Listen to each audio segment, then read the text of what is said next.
తునికి చెందిన 2 ఏళ్ల చిన్నారి జాను మిస్సింగ్ మిస్టరీగానే మిగిలిపోయింది. 8 రోజులుగా జాను కోసం గాలింపు చర్యలు ముమ్మరంగా కొనసాగుతున్నాయి.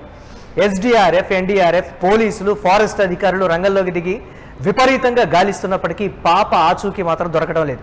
పాప మిస్సింగ్ పై కుటుంబ సభ్యులు మాత్రం తీవ్ర ఆందోళన అయితే వ్యక్తం చేస్తూ ఉన్నారు. పాపను వెతికేందుకు ఫారెస్ట్ అధికారులు తీవ్రంగా మేము శ్రమిస్తున్నామని కూడా వారు చెప్తున్నారు. మేము అడవి అంతా జల్లెడ పట్టాం, ఎక్కడా మాకు ఇసుమంత ఆధారం కూడా దొరకలేదనేటువంటి మాట. యానిమల్ అటాక్ పైన దర్యాప్తు చేస్తున్నాం, ఒకవేళ ఏదైనా జంతువు దాడి చేసి పాపని లాక్కొని వెళ్ళిందా, తినేసిందా అనేటువంటి దానికి సంబంధించి కూడా ఎలాంటి ఆధారాలు దొరకలేదనేటువంటి మాట. రాత్రి పగలు తేడా లేకుండా థర్మల్ డ్రోన్లతో సెర్చ్ చేస్తున్నామని కూడా అధికారులు చెప్తున్నారు. అయితే ఫారెస్ట్ అధికారులు చెప్తున్నటువంటి ఒక మాట, దగ్గరలో ఒక కొండ ఉంది, కానీ పాప ఆ కొండ ఎక్కేటువంటి పరిస్థితి అయితే లేదు. కొండంతా మొత్తం ముళ్లతో నిండిపోయింది కాబట్టి వెళ్ళేటువంటి పరిస్థితి అయితే అక్కడ ఉండదు అనేటువంటి మాట చెప్తున్నారు. పాప మిస్సింగ్ పై రకరకాలైనటువంటి అనుమానాలను అయితే అధికారులు వ్యక్తం చేస్తూ ఉన్నటువంటి పరిస్థితి. జాను ఎలా మిస్ అయిందో పోలీసులే గుర్తించాలి అని ఫారెస్ట్ అధికారులు అయితే పోలీసులకి చెప్పినటువంటి పరిస్థితి. అయితే పాపను కొండ చిలువ మింగేసిందా అనేటువంటి అనుమానాలు, ఒకవేళ ఆనవాళ్లు లేకుండా పాప ఒకవేళ మిస్ అయింది అని అంటే అక్కడ యానిమల్ అటాక్కి సంబంధించి ఏదో ఒక బ్లడ్ మార్క్స్ కానీ ఏదో ఒక ఆధారాలు ఉంటాయి. కిడ్నాప్కి సంబంధించి కావచ్చు, లేకపోతే ఇతరత్ర అన్ని కోణాల్లో దర్యాప్తు చేశాం, ఎక్కడ అనుమానాలే తప్ప ఆధారాలు లేవు, ఏమీ కూడా కనిపించడం లేదు. పెంపుడు కుక్క మరణంతో మరింత ఆందోళన అయితే వ్యక్తమవుతున్నటువంటి పరిస్థితి.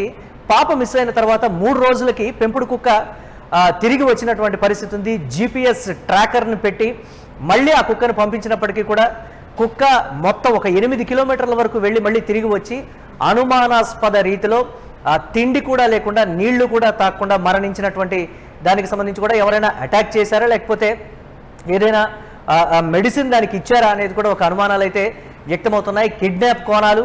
కిడ్నాప్ కోణానికి సంబంధించి ఎక్కడా కూడా ఆధారాలు లేనటువంటి పరిస్థితి. అలాగే ఆ పాప తల్లి వ్యక్తం చేసినటువంటి ఒక కీలక అనుమానం, తండ్రికి సంబంధించినటువంటి స్నేహితులు ఏవైనా దుశ్చర్యకు పాల్పడ్డారా అంటే పోలీసులు ఆ కోణంలో కూడా విచారణ చేసి అది కూడా లేదని తేల్చారు. ఒక్క అనుమానం అయితే పర్టికులర్గా ఉంది, కొండ చిలువ మింగేస్తే పూర్తి ఆధారాలతో సహా ఏమీ లేకుండా మాయమైపోతుంది. ఇదొక్కటే ప్రధానంగా వినిపిస్తున్నటువంటి ప్రశ్న. అధికారులు ఎన్ని రకాల చర్యలు తీసుకుంటున్నా కానీ ఆ పాప ఆచూకీ మాత్రం దొరకడం లేదు. కొండ చిలువ మింగేస్తే తప్ప ఎలాంటి ఆనవాళ్లు దొరకవు. ఒకవేళ అలాంటిది ఏదైనా జరిగితే జంతువులు లాక్కెళ్తే రక్తం మరకలు ఉంటాయి కదా, లాక్కొని పోయినటువంటి చారలు కూడా కనిపించే అవకాశం ఉంటుంది. ఒక 2 ఏళ్ల చిన్నారి ఎంత దూరం వెళ్తుంది? సో దీనికి సంబంధించి కూడా రకరకాలైనటువంటి ప్రశ్నలు అయితే తలెత్తుతున్నాయి.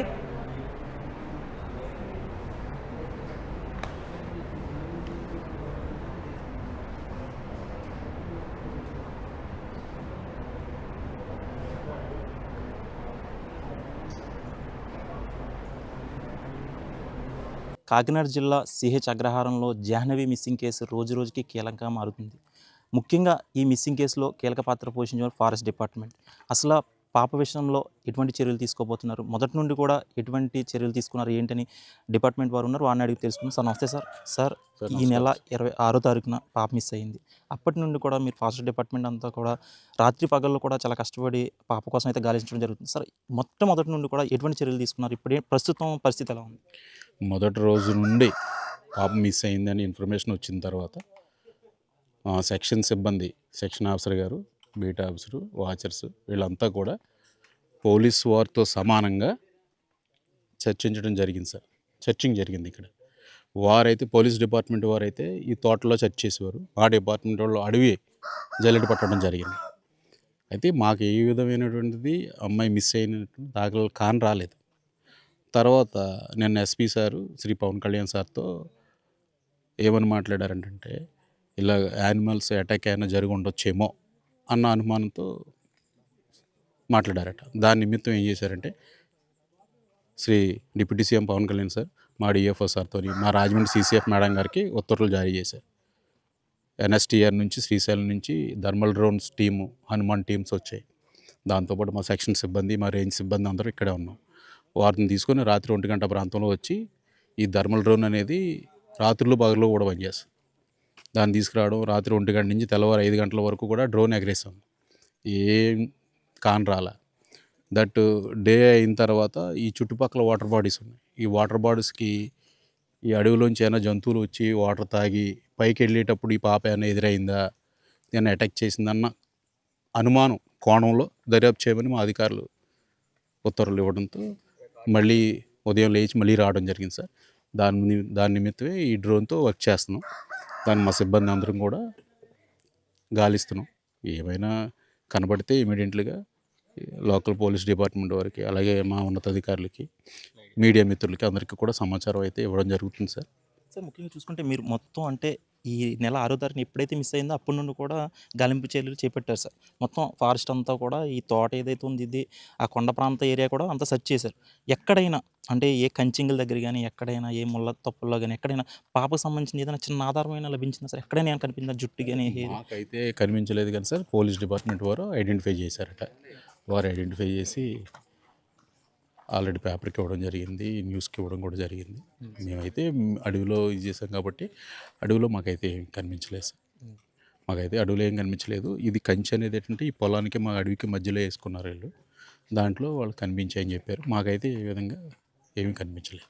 సార్ ఇప్పుడు చూసుకుంటే మీరు అన్నట్టుగా ఆధునిక టెక్నాలజీని మొత్తం ఉపయోగిస్తున్నారంటే నైట్ విజన్తో ఉండే డ్రోన్స్ కూడా అంటే కేవలం అది ఏదైతే ఎక్కడైనా బ్లడ్ సంబంధించి ఉంటే అది ఐడెంటిఫై చేస్తారని చెప్పారు.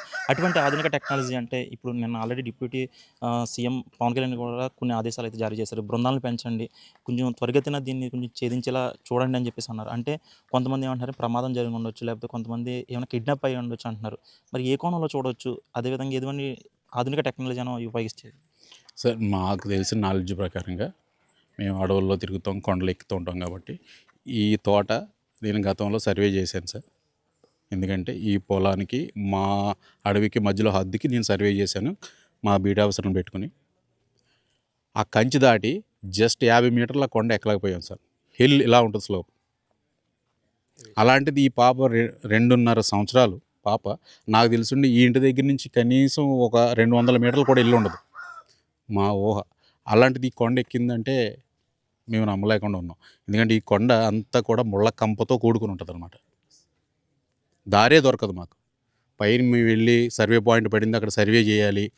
అక్కడ పాయింట్, అక్కడ వెజిటేషన్ ఏముంది ఇవన్నీ వెరిఫికేషన్ చేసే టైంలో 2 మనుషులు 3 మనుషులు కత్తిలెట్టుకుని ముందు పంపించి బాట కొట్టించుకుంటూ వెళ్తాం అన్నమాట. బాటే దొరకదు మాకు. అదంతా ఒక రోజు పడుతుంది మాకు. ఒక పాయింట్ చేయాలంటే ఒక రోజు పడుతుంది.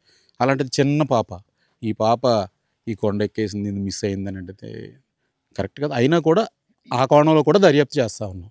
అక్కడికి ఆల్రెడీ మ్యాక్సిమం మా సిబ్బంది అంతా జల్లెడ పట్టారు. మా అడవిని అయితే జల్లెడ పట్టేసాం. ఎక్కడ ఏం కాని రాలేదు. ఎందుకంటే ఎవరో ఒకరు పొల్లకనో లేదంటే గొడ్లు మేపుకుంటూ కూడా మేకలు మేపుకుంటూ కూడా కొండ మీదకి వెళ్తూ ఉంటారు.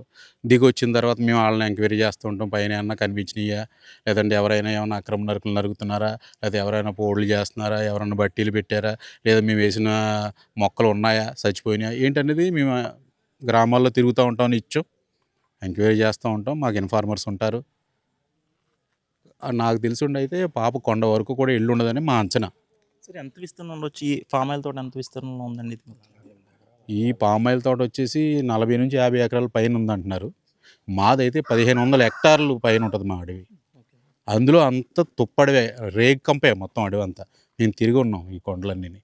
రేగు, ముళ్ళ రేగు అన్నమాట. అది దారి దొరకదు, పట్టేసుకుంటుంది ఒంట్లో, కదలనేవదు ఎటు కూడా. ఈ ఫామ్ ఆయిల్ పరిధి దాటి మొత్తం అంతా కూడా సర్చింగ్ అయిపోయింది సార్. మొత్తం పాప కంప్లీట్ అండి. మొత్తం క్షుణ్ణంగా చేసేసారు. మొత్తం వడబట్టేశారు. వల వేసేసి పట్టేసినట్టు వడబట్టేశారు. కాదు ఇక్కడైతే ఏం జరిగిందనేది భగవంతుడికి తెలియాలి తప్ప. అయితే మీరు అన్నట్టుగా మొత్తం అడవిని మొత్తం కూడా సెర్చింగ్ చేయడం జరిగింది. ఎక్కడ కూడా చిన్న ఆనమా కూడా లేదు. మరి ఫర్దర్గా ఏం చేద్దాం అని అందుకని ఇంక టెక్నాలజీ యూజ్ చేయమని చెప్పి మా అధికారులు, మా డిప్యూటీ సీఎం సార్, మా మంత్రివర్యులు శ్రీ పవన్ కళ్యాణ్ గారు చెప్పడం మీదట మా అధికారులు కూడా ఎన్ఎస్టీఆర్ నుంచి ఈ బృందాలని, హనుమాన్ బృందాలని, థర్మల్ డ్రోన్స్ని, ఈ టెక్నాలజీ అంతటిని తీసుకురావడం కూడా జరిగింది. అందుకే ఇంకా లాస్ట్ అండ్ ఫైనల్ ఏం చేద్దాం చూసేద్దాం ఇలాగని చెప్పేసి దాంతోపాటు మేము కూడా గాలింపులు చేస్తున్నాం సార్. ఏమాత్రం ఆచూకీ తెలిసినా ఉన్నతాధికారులకి తెలియపరుస్తాం. Okay sir, thank you. ఇది ఫారెస్ట్ డిపార్ట్మెంట్ చెప్తుంది. ఏదైతే ఈ నెల 6వ తారీఖున పాప మిస్ అయిందో జాహ్నవి, అప్పటి నుండి కూడా ముఖ్యంగా ఫారెస్ట్ డిపార్ట్మెంట్ మొత్తం కూడా ఇక్కడ 50 ఎకరాల్లో ఉన్న ఈ ఫామ్ ఆయిల్ తోట మొత్తం కూడా జల్లెడ పట్టడం జరిగింది. అదేవిధంగా ఈ ఫామ్ ఆయిల్ తోట దాటి ఉన్న పరిధి మొత్తం ఆ అటవీ మొత్తం కూడా జల్లెడ పట్టినా సరే ఎటువంటి ఆచూకీ అయితే ఆచూకీ అయితే దొరకలేదు. ఏదేమైనప్పుడు ఎటువంటి ప్రమాదం కూడా జరిగి ఉండకపోవచ్చు, ఎవరైనా అపహరించి ఉండొచ్చు. ఆ కారణంలో కూడా మేము దర్యాప్తు అయితే చేస్తున్నాం. అటు ఉప ముఖ్యమంత్రి పవన్ కళ్యాణ్ గారు కూడా నిన్న కొన్ని ఆదేశాలు అయితే జారీ చేశారు. ఆ విధంగా కూడా ఈరోజు ఎన్డీఆర్ఎఫ్ బృందాలు, అదేవిధంగా అటవీశాఖ బృందాలన్నీ కూడా మేము అధికారులను పెంచి కూడా మేము ముమ్మరం అయితే చేస్తామని చెప్పేసి ఫారెస్ట్ అధికారులు చేస్తున్నారు. ఇక్కడ తాజా పరిస్థితి. వీడియో జర్నలిస్ట్ ఆదితో Sairam, it's you TV, Tuni.